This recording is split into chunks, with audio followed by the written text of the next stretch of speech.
আল্লাহর হাবিব সাল্লাল্লাহু আলাইহি ওয়াসাল্লামের সাথে আম্মাজান আয়েশার ঝগড়া হতো। মজার একটা হাদিস শুনেন, সহিহ বুখারীর হাদিস, মুসনাদে আহমদ ইবনে হাম্বলও এসেছে এই হাদিসটা। আম্মাজান আয়েশার সাথে ঝগড়ার পর আম্মাজান আয়েশাও রাগ, আল্লাহ রাসূল সাল্লাল্লাহু আলাইহি ওয়াসাল্লামও রাগ।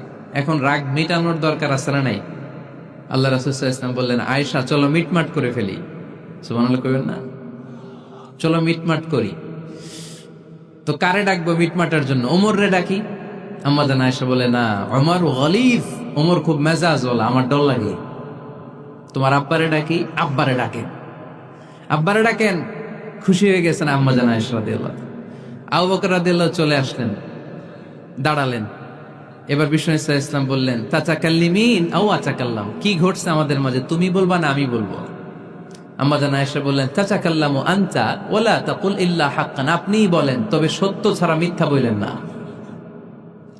আবু বকর রাদিয়াল্লাহু তাআলা আনহু শুনে রেগে গেলেন, কি এ কেমন কথা তোমার? নবীকে উদ্দেশ্য করে তুমি বলছো সত্য ছাড়া মিথ্যা বলবেন না, নবী কখনো মিথ্যা বলবে নাকি? রেগে মেয়ের গায়ে মেরেছে এক চর খেয়ে আম্মাজান আয়েশা উল্টে পড়ে গেলেন। সাইয়েদনা আবু বকর রাদিয়াল্লাহু তাআলা আনহু রেগে গড়গড় করতে লাগলেন, আবার মারার জন্য উদ্যত হলেন। আম্মাজান আয়েশা রাদিয়াল্লাহু তাআলা আনহু বাঁচার জন্য এবার বিশ্বনবীর পিছনে যে আশ্রয় নিলেন। সুবহানাল্লাহ পড়বেন না? বিশ্বনবী সাইয়েদনা আবু বকরের সামনে দুই হাত মেলে ভেবে দাঁড়িয়ে গেলেন। আল্লাহর হাবিব যখন আম্মাজান আয়েশাকে বাঁচানোর জন্য দুই হাত উঁচু করে দাঁড়িয়ে গেলেন, সাইয়েদনা আবু বকর থেমে গেলেন। সাইয়েদনা আবু বকর এই পরিস্থিতি দেখে ঘর থেকে বের হয়ে ঘরের বাইরে দাঁড়ালেন। এবার আল্লাহর রাসূল সাল্লাল্লাহু আলাইহি ওয়াসাল্লাম আম্মাজান আয়েশাকে তুললেন, বললেন, ইয়া আয়েশা কাইফা রাআইতিনি আনকাসতুকি মিনার রাজুল, দেখলা নাকি কেমন করে আমি তোমার বাবার হাত থেকে তোমারে বাঁচালাম? আজকে আমি যদি সামনে দাঁড়িয়ে না বাঁচাতাম, তোমার বাবা তোমারে একেবারে মেরেই ফেলতো। সুবহানাল্লাহ পড়ে। দেখছো আয়েশা, আমি বাঁচাইলাম তোমারে, আমার সাথে ঝগড়া করো, আমি বাঁচাইলাম। এই কথা শুনে আম্মাজান আয়েশা রাদিয়াল্লাহু তাআলা আনহা লজ্জায় পড়ে হেসে দিলেন। সুবহানাল্লাহ পড়বেন না? এত আস্তে সুবহানাল্লাহ। লজ্জায় হেসে দিলেন। বিশ্বনবী সাল্লাল্লাহু আলাইহি ওয়াসাল্লাম এবার হেসে দিলেন। দুইজনের হাসাহাসি শুনে বাইরে থেকে আবু বকর রাদিয়াল্লাহু তাআলা আনহু হাসির আওয়াজ শুনে অবাক, কি রে এতক্ষণ যুদ্ধ, এখন আবার হাসি কেন? হাসে দেখার জন্য সাইয়েদনা আবু বকর রাদিয়াল্লাহু তাআলা আনহু ঘরের ভেতরে ঢুকলেন। ঢুকে দেখেন আম্মাজান আয়েশাও হাসে, বিশ্বনবীও হাসে, সাইয়েদনা আবু বকরও হেসে দিলেন। আরশের উপর থেকে খুশি হয়ে গেলেন কে?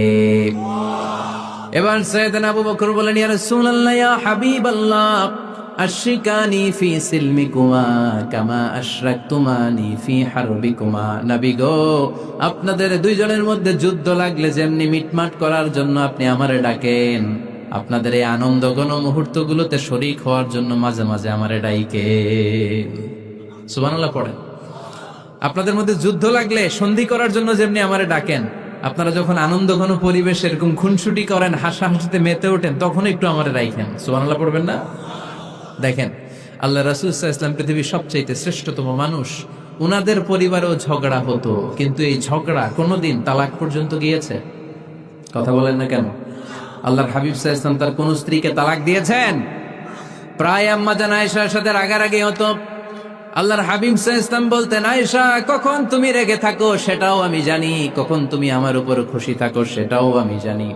ইয়া আয়েশা, ইন্নী লা আ'লামু ইযা কুনতি আন্নী রাদিয়া ওয়া ইযা কুনতি আলাইয়া গাদবা। আয়েশা, কখন রেগে থাকো তাও বুঝি, কখন খুশি থাকো তাও বুঝি। আম্মাজান আয়েশা বললেন, ইয়া রাসূলুল্লাহ, কেমনে বোঝেন?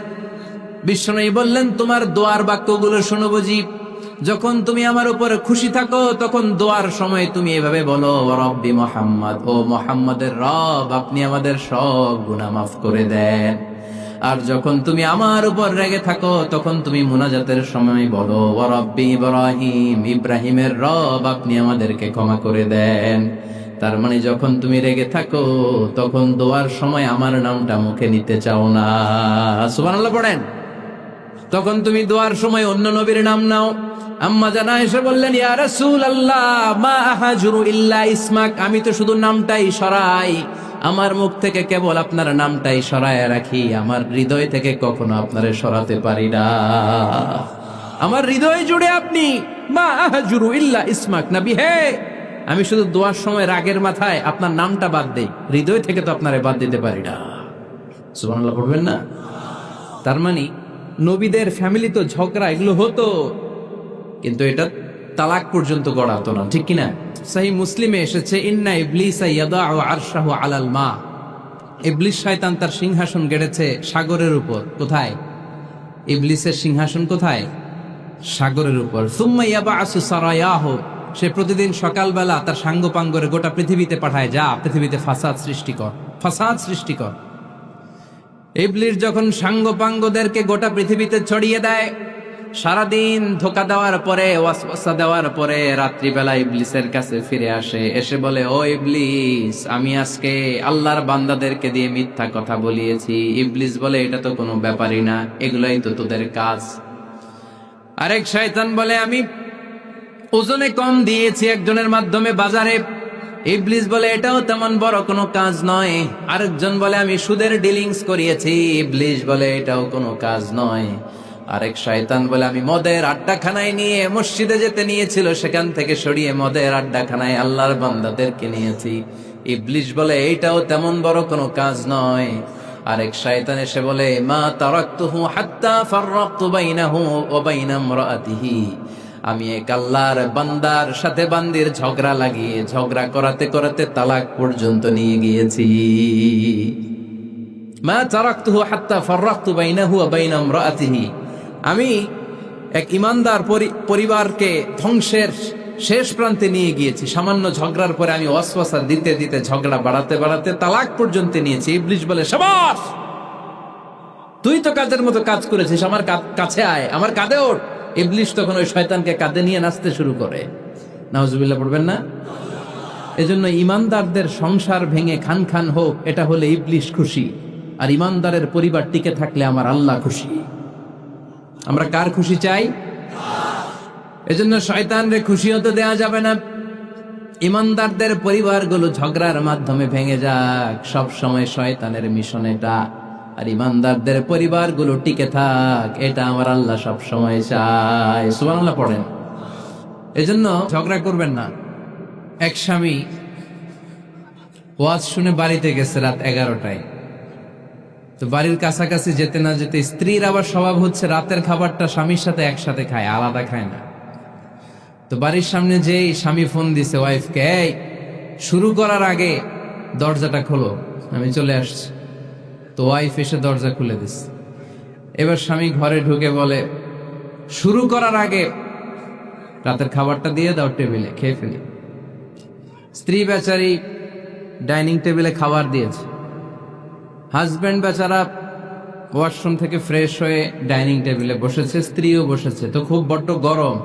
হাজব্যান্ড বলে, শুরু করার আগে ফ্যানটা ছাড়ো। এইবার তো স্ত্রী বেচারি রেগে মেগে আগুন, কি আসার পর থেকে শুরু করার আগে, শুরু করার আগে, কি শুরু করার আগে? হাজব্যান্ড বলে, এই তো শুরু হয়ে গেল। মানে কি? ঝগড়া। মানে কি? ঝগড়া। প্রিয় ভাইয়েরা, ঝগড়া করবেন না। স্বামী রেগে গেলে স্ত্রী চুপ থাকবেন, স্ত্রী রেগে গেলে স্বামী চুপ থাকবেন। তাহলে এখন থেকে আমাদের এই স্লোগান নিতে হবে যে ঝগড়া করলেও আমরা ডিভোর্সের দিকে যাব না। পারা যাবে? আর একজন রেগে গেলে আরেকজনকে চুপ থাকতে হবে। ভাবি রেগে গেলে আপনি চুপ, পারবেন? পারবেন না? ইনশাআল্লাহ।